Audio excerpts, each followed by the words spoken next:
A importância da autonomia do Ministério Público de Mato Grosso como órgão fiscalizador, soberano e independente, sem se curvar aos governantes. Essas são temáticas que vêm sendo destacadas por um de seus membros diante de recentes acontecimentos. E é para falar sobre esse e outros assuntos que está aqui no estúdio do Jornal do Meio-Dia o Procurador de Justiça do Ministério Público de Mato Grosso, Domingos Sávio de Barros. Boa tarde, procurador, e seja bem-vindo aqui ao Jornal do Meio-Dia. Boa tarde, Lúcio. Boa tarde, Camila. É um prazer estar aqui com vocês. Procurador, de forma conceitual, apesar do senhor ser assim, uma pessoa muito polêmica, qual a intenção quando o senhor distribuiu aquele vídeo falando, olha, o Ministério Público não pode ser chapa branca de jeito nenhum? Qual a preocupação que o senhor tem quando coloca isso de maneira conceitual? Bom, você falou em questão conceitual. Eu me permito levantar primeiro uma preliminar, devolvendo a pergunta para você conceituar polêmico, como você me rotula. O que é polêmico?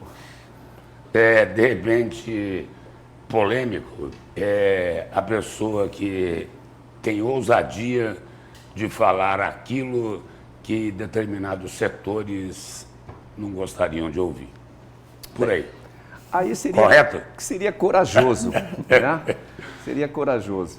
Mas eu creio sobre esse tema que acho que não trago nenhuma novidade ao dizer que o Ministério Público realmente tem que ser uma instituição independente, né? Até porque a própria Constituição Federal colocou com clareza, né, que a nossa instituição ela tem autonomia financeira e também funcional, administrativa, assim como os seus membros têm liberdade, né, independência funcional, ou seja, nós não estamos vinculados a ninguém. A nossa opinião é a nossa opinião baseada na lei, baseada na Constituição. Então, nós membros, esse, aliás, é um dos orgulhos, uma da satisfação que eu tenho de ser membro do Ministério Público, por conta dessa independência, além de ser também, para mim, muito prazeroso defender aquilo que é função do Ministério Público, quais sejam a defesa da ordem jurídica, da democracia, do Estado democrático e também dos interesses sociais. Procurador, e na sua avaliação, essa questão, né, conforme até abrindo aspas, aproximadamente para o que o senhor disse, né, muitas vezes sujeitos deslumbrados acabam se tornando, pelo poder, acabam se tornando vassalos, né, dos governantes e aí sucumbem a outros interesses e deixam de lado a independência. Isso tem acontecido não somente no Ministério Público, mas em outras cortes, nas mais altas do país, inclusive, que a gente vê e tem gerado insegurança jurídica ou não? O que tem acontecido nessa falta de independência? Eu tenho minha avaliação particular, né, que certamente pode não coincidir com os demais. Mas o que eu quero enfatizar é o malefício que isso traz. Sim. É o malefício que isso traz. Se nós tivermos, seja onde for, né, um Ministério Público que seja realmente vassalo, que seja atrelado a governos, nós nunca teremos um Ministério Público que esteja realmente na defesa da sociedade. Por quê? Inteiramente na defesa. Porque muitas vezes o interesse da sociedade conflita com os interesses de um governante ou de outro, né? Agora há pouco você teve aí a questão da RGA.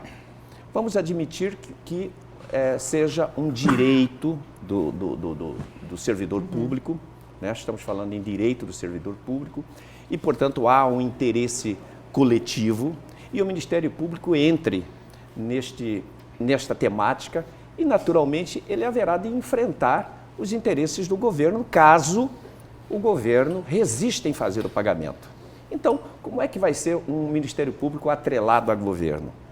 Como é que vai ser um Ministério Público que não haja, por exemplo, quando se tem um secretário de Estado, um ministro ou um secretário municipal que esteja cometendo atos de corrupção e esse Ministério Público esteja atrelado ao governador, ao presidente da República ou mesmo ao prefeito municipal? Então, o Ministério Público deve ter essa independência. Procurador, o Ministério Público aqui de Mato Grosso já foi criticado várias vezes, digamos assim, por ser seletivo. O Ministério Público daqui é chapa branca? Não, eu não. Quando eu falo em Ministério Público, nós temos que considerar uma outra questão.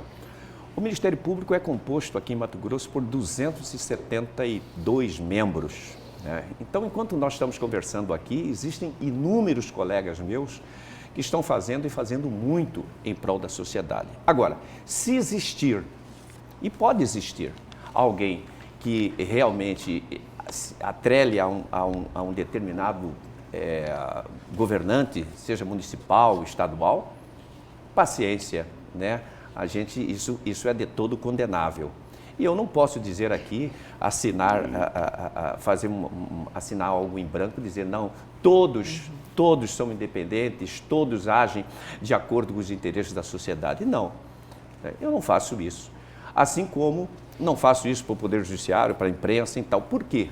Por que não faço isso? Porque nós somos, a nossa instituição é composta por homens e mulheres, seres humanos, que são falíveis, que podem pecar, né? Então, é possível que isso aconteça, esse atrelamento.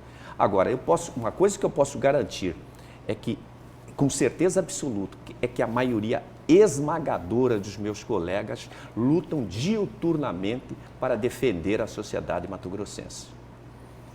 Procurador, além desta opinião sobre a questão da independência necessária do Ministério Público, o senhor também recentemente emitiu um posicionamento, né, que é contra, por exemplo, a anistia aos condenados nos atos de 8 de janeiro.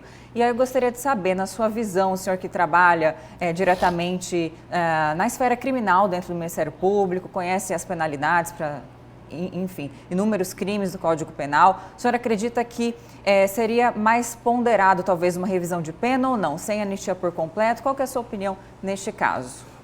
Olha, eu acho assim, os principais crimes que estão sendo acusados, essas pessoas, são crimes contra o Estado Democrático de Direito.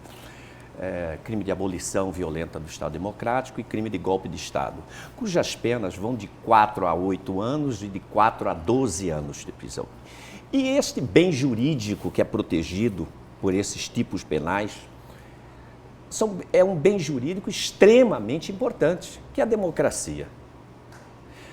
A democracia que nos garante direito de greve, direito de reunião, direito de ir e vir, direito de crítica, direito à arte. É essa democracia que está sendo protegida pela norma penal. E aí vem alguém e ataca essa democracia, que é um dos bens de maior valor que temos no nosso Código Penal. Daí porque as penas são altas. E aí você vem falar em anistia.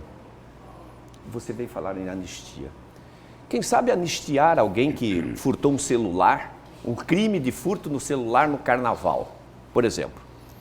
Quem furtou celular no carnaval vai ser anistiado.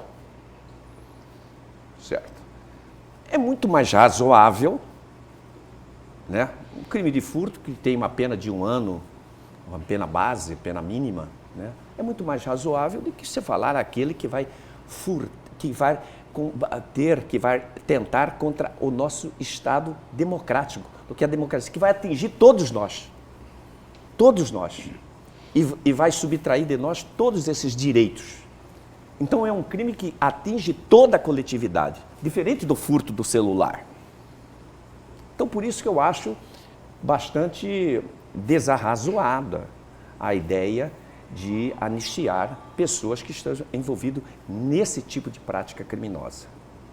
E o que mostrou o filme premiado pelo Oscar, Ainda Estou Aqui, sobre a ditadura, ajuda, né? Ajuda a entender o que é que acontece hoje aqui no Brasil. Exatamente. Por exemplo, quando você está falando, por exemplo, vocês poderiam aqui estar criticando o meu Ministério Público. Poderiam. E podem, inclusive, criticar atos do governo nas suas reportagens. Na ditadura, não. Na ditadura, não. É isso, essa é a diferença. Essa que é a questão que muitas pessoas não conseguem compreender.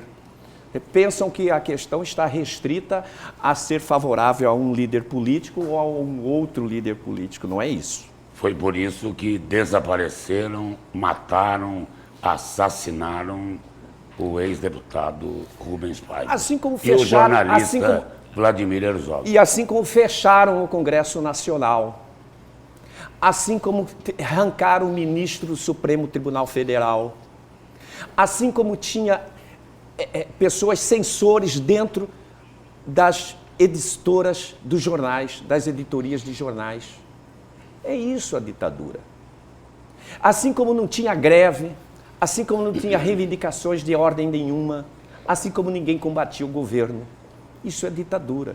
E essas pessoas, pelo menos em tese, segundo a denúncia da Procuradoria-Geral da República, atentaram contra essa democracia que nos permite tudo isso, que nos permite ter essa liberdade de você fazer as críticas, de você fazer as reportagens, de eu estar aqui, de fazermos greve. E hoje a liberdade é plena, não? Hoje a liberdade é plena. É possível criticar qualquer ator político, qualquer membro da STF. O que não quer tranquilo. dizer, e o que não quer dizer, Camila, ofender a honra das pessoas. Sim.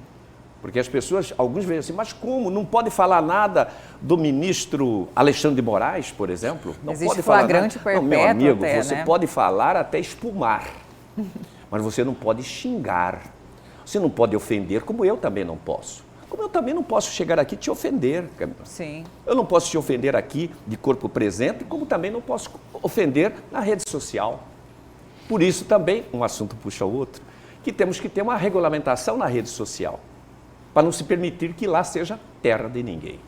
Procurador, obrigado pela presença e pelas informações aqui no Jornal do Meio-Dia.